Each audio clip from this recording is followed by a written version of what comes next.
From Lord Featherington scamming the ton with empty ruby mines, to Anthony having feelings for Kate, and yet proposing to her younger sister, Edwina. Here are the top most scandalous moments of Bridgerton so far. Marina's premarital delicate condition. Bridgerton was built on great secrets and scandalous actions, gossip on which Lady Whistledown thrived. Behind the genteel mannerisms of every character in the show, there was a whole world of uncovered truths that were unacceptable in that era. One was being with child before marriage. Yep, I'm talking about Featherington's cousin's premarital pregnancy. You see, it might be a common occurrence now, but back in the 19th century, men and unmarried women weren't even allowed to be in the same room unaccompanied. So when the truth finally came to light that Marina was having a baby with George Crane, it was indeed a scandalous moment. I remember when I was watching the show, I felt so sorry for her, since the poor girl got entangled in all this mess. But all that pity for her disappeared into thin air when she tried to hastily marry Colin Bridgerton, a gentleman who was deeply infatuated with her, so that she could pass the baby off as his. Imagine, how low can you stoop? Not beneath this, I hope. This was very deceitful of Marina, and made the whole affair more dishonorable than it already was. Talking about unwanted pregnancies, we've got illegitimate babies on the list too. Lord Burbrook's supposed illegitimate baby, a man who had sired a child with a servant and paid her regularly to hide his secret, was the man who Anthony thrust on Daphne. Yes, the foul man was Lord Burbrook,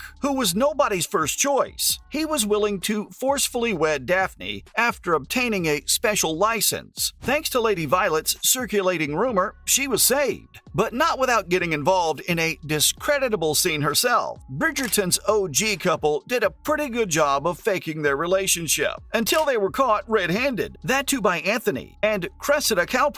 Steamy makeout sessions in the gardens may be shocking for those times, but can you blame Daphne and Simon? With their sizzling chemistry and their inability to keep their hands off each other, it was inevitable that they would end up violating a big code of conduct. That too, without a proposal from Simon's end. Anthony, being the overprotective older brother that he was, had to challenge Simon to a duel, something which only added fuel to the scandal. Talking about Anthony, his wedding was the talk of the town. The Sharma Bridgerton wedding. Edwina Sharma might have been named the Queen's Diamond, and may have ended up catching the attention of Anthony Bridgerton, who looked forward to finding a wife, settling down, and securing his household fortune for his younger siblings. But she failed to see the blossoming relationship between her elder sister and fiancé until it was too late. Thanks to a broken bangle, Edwina realizes that the man she loves has irresistible chemistry with someone else. She was oblivious to the tension between them. Sharma, being the young, brave woman she was, took a stand for herself and ran out of the wedding before the ceremony was completed. The wedding scandal was just the start of many, many more to come. Kate and Anthony's entanglement came as no surprise. Season 2 was all about him and his bride-to-be's older sister and their forbidden love, which took many tense and romantic turns, only for the two of them to always end up yearning for each other. After the disastrous wedding, the two families were shunned from the town and were looked down upon by society. To prove to everyone that there was no bad blood, the two decided to spend even more time together. This allowed Kate and Anthony to mingle, and resulted in the families hosting a ball together, which no one but themselves attended. What a joke! It doesn't get any better though. Despite the town's absence, the Sharmas and the Bridgertons resolved to dance through the night, except for Kate, who was still facing a cold shoulder from Edwina. The elder sister ended up leaving the party for some solitude, but none was given to her because she was interrupted by Anthony. The two, just like they've always been, shared a short sparring of words, which was probably the only way they knew how to express their burning love for each other. The two gave in to their passion and temptation for the first time, and ended up spending the night together. They were unwed,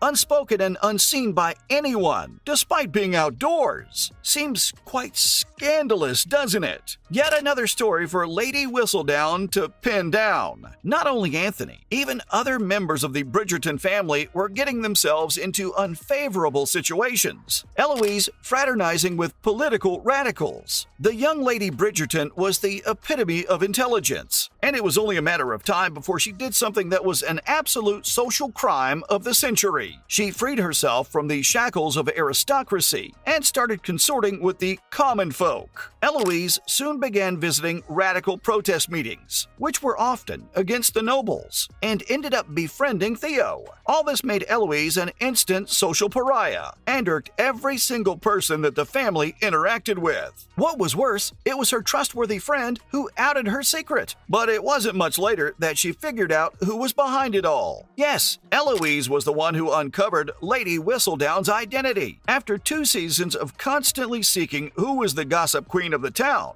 and being accused of being the scandalous lady herself, Eloise finally uncovered who Lady Whistledown was. And when it came to it, I wish she never had, because the truth ended up shattering her. The ambitious, well-versed young Lady Bridgerton was shocked. When Whistledown exposed her friendship with Theo, she was able to put the clues together. When Penelope let down her guard at the Featherington ball, the two had a confrontation in Penn's room, and Eloise was astonished that it was her friend all along who had been reporting on the Bridgerton family for a long time, all the time while posing as an innocent friend. I can't blame Whistledown for gossiping about the Bridgerton family though, since they were involved in questionable actions, like Benedict's indulgence in sex parties. Being younger than Anthony, Benedict was devoid of many responsibilities, so he branched out and indulged in arts and raging depraved parties without anyone ever figuring out much. He ended up meeting Henry Granville, which led him to a new path, and he had intimate escapades with Madame Delacroix and Granville's wife. The young Bridgerton also witnessed same-sex intimacy. If the public knew about this, he would have been shunned. Just when you thought it couldn't get worse, it does. Portia's proposal plot. In Season 2, we saw Lady Portia Featherington have quite a journey. After the death of her husband, the new Lord Jack Featherington, his cousin, came to claim the household, as none of the daughters were married yet. The new lord is supposedly affluent, and in the mastermind of the lady, he's the key to securing their fortune. For that, she decided to set a trap for Jack and her unwed daughter Prudence to be caught in a room together by a group of bystanders, which was the most inappropriate in that era. Lady Featherington completely invented a story of romantic wrongdoing between the two and insisted they must wed. But soon, she discovers that she's made a grave mistake. Turns out, Jack was penniless and was courting a richer woman to save the family. What a drastic consequence! But can you blame karma for taking its revenge on such a setup by Lady Featherington? That's a wrap on the most scandalous moments of Bridgerton so far. As for Miss Daphne,